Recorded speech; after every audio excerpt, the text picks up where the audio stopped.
Hello everyone! Kamusta kayong mga kabugis at kamusta ang mga bougainvillea plants nyo? It's Michael here and welcome back to my channel.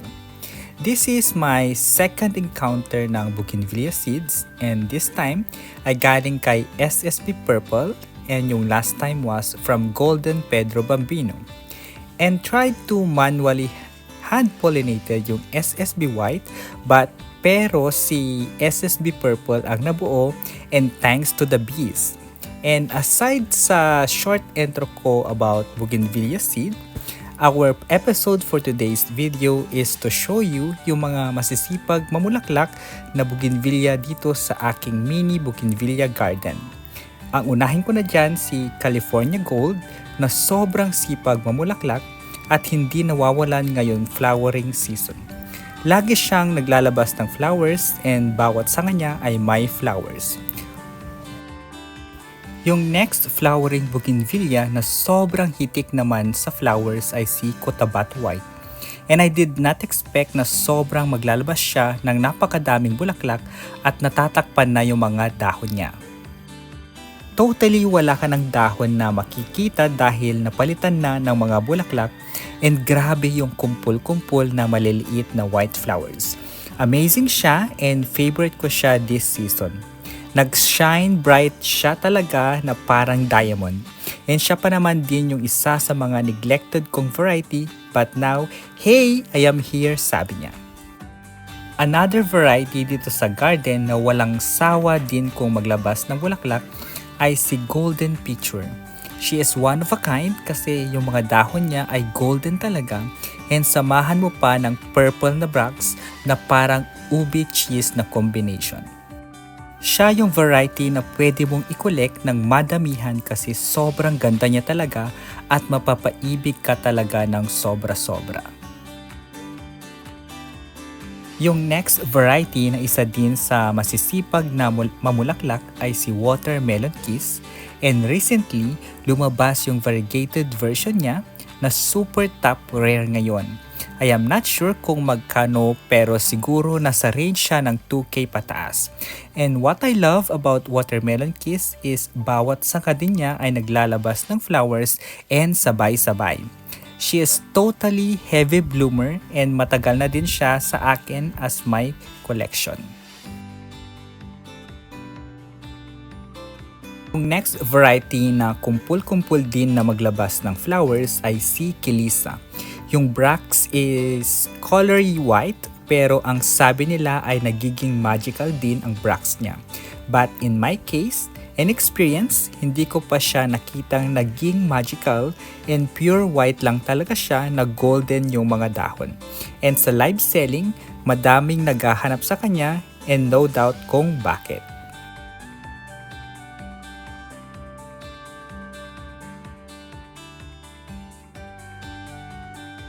Another variety sa collection ko ng bougainvillea na kung sa padamihan din ng paglalabas ng flowers ay hindi nagpapatalo and siya si Mini Violet. Nung nabili ko siya, sobra ko siyang nagustuhan kasi sobra talaga siyang stunning. Hindi mo mabibilang yung mga bracts na nilalabas niya kasi sabay-sabay din at purple na maliliit. You will love this variety talaga.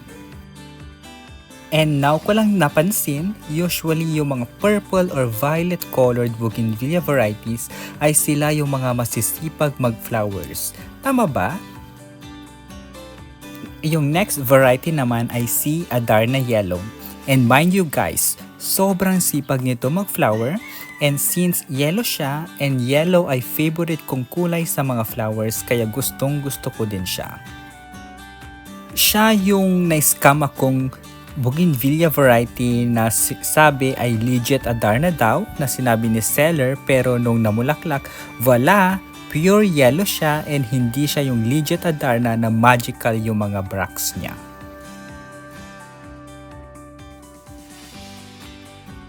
Ito naman si Baby Pedro Bambino na hindi na natapos kung maglabas ng bracts. I love this variety kasama na yung Pedro Bambino na green leaf and even yung Golden Pedro Bambino. They are all masisipag na mag-flower. And maganda siya sa grafted bougainvillea, lalo na't sa malalaking RS or rootstock kasi naglalabas siya ng malalaking bracts na kulay pink. Yung next variety is another yellow colored bougainvillea and siya si Mona Lisa Yellow na ang dahon ay shiny na animoy plastic lang. And sobrang sipag din niya maglabas ng flowers, guys. At bago tayo magpatuloy and while pinapakita ko sa inyo yung mga masisipag na mag-flower na bougainvillea at baka sakaling napadpad ka sa channel ko, and if you are happen to be new to my channel at hindi pa nakaka-subscribe, paki-click na ang subscribe button para maging updated ka sa latest at sa susunod na videos ko gaya ngayon about bougainvillea. And if nakasubscribe ka na, I would like to take this opportunity na magpasalamat sa aking mga viewers na matiyagang nanonood sa current and past videos ko kasama na ang shorts videos ko.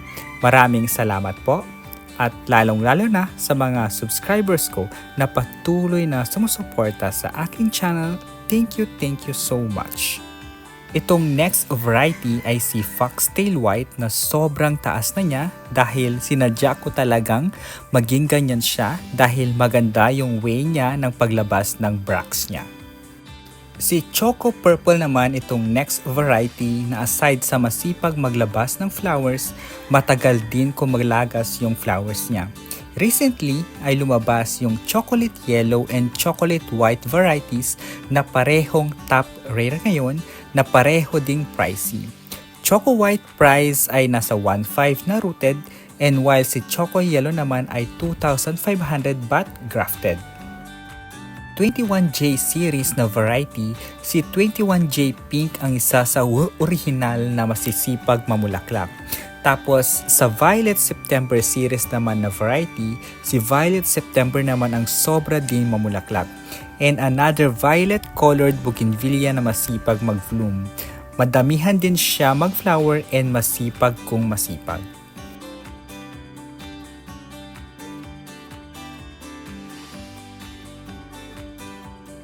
Sa Tima series na variety naman, si Tima Yellow ay isa sa napansin kong masipag kung mag-flower. And siya din ay latest sa Tima series. Tima Yellow na minsan ay nagiging peach ang color niya na akalain mong si Ada's Joy. Tama ba? Tapos, guys, madali lang siyang parabihin sa grafting. Madali siyang mabuhay sobra.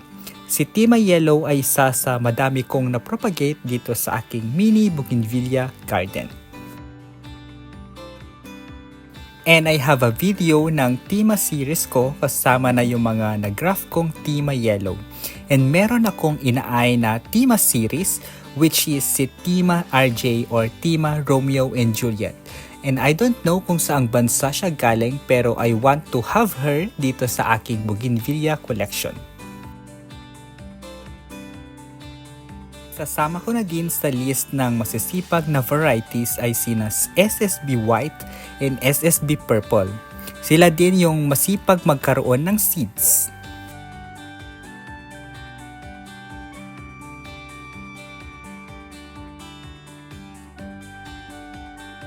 So ayun lang guys for today's video.